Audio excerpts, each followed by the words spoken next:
Doing a quick video on a 1970 Porsche 914, aka Volkswagen. Had one cylinder here apart and was curious how this all came apart because there's not much online for these early 70 and 71 914 ignitions. So this little screw here allows the cylinder to come out, and hopefully we get to catch everything on the inside here as it works its way out. And there's the guts. That little guy right there is a ground when the ignition is in.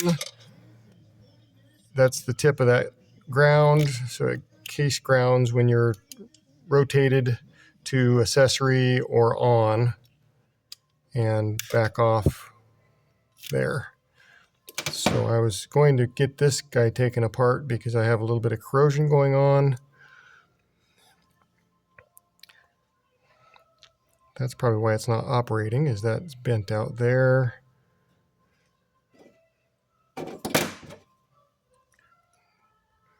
Love the Leatherman tools.